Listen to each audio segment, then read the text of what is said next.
The Roxbury International Film Festival is the largest New England film festival dedicated to celebrating film by, for, and about people of color around the world. One of the most anticipated films this year premiered at Sundance Film Festival. It's called Luther, Never Too Much, and here's a preview.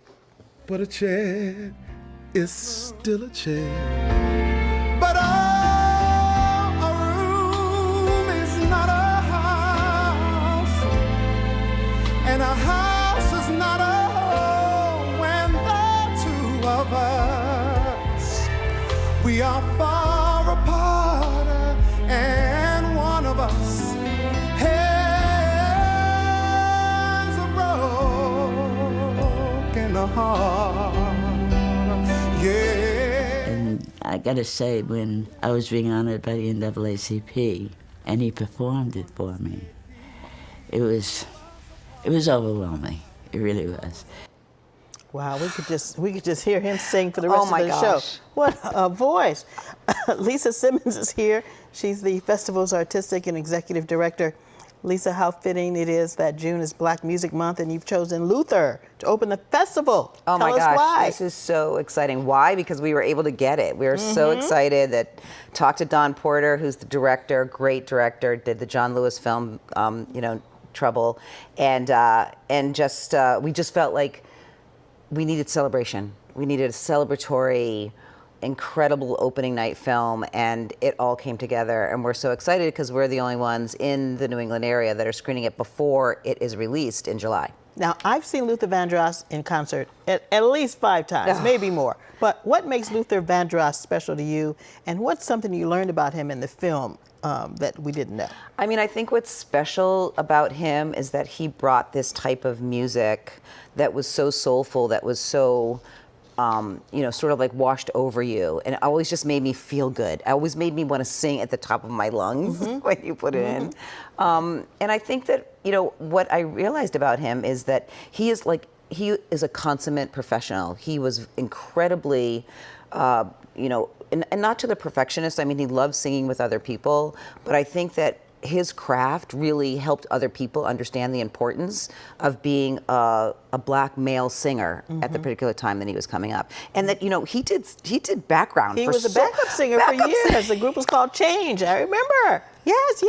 He was kind of like our Frank Sinatra. Yes, exactly. Yes. And that's why we need to constantly remember him. And this is a great documentary that does that.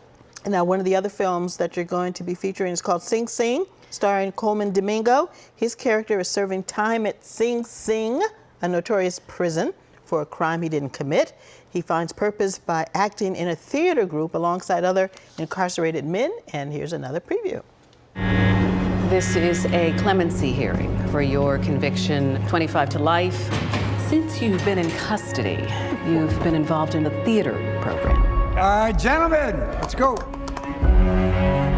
It's been a program that was established to help people get more in touch with their feelings and truly get some rehabilitation. I am Gladiator Goliath. I am Spartacus. I'm Prince Hamlet of Denmark. And it's turned into something, wonderful. What part do you play? From time to time I do act, like we all do. So are you acting at all during this interview? That scene was tough. Tell us a little bit more about this film. What happens to Domingo's character, Lisa? What a great film, based on a true story. A lot of the people that are playing it is not a documentary, it is a narrative.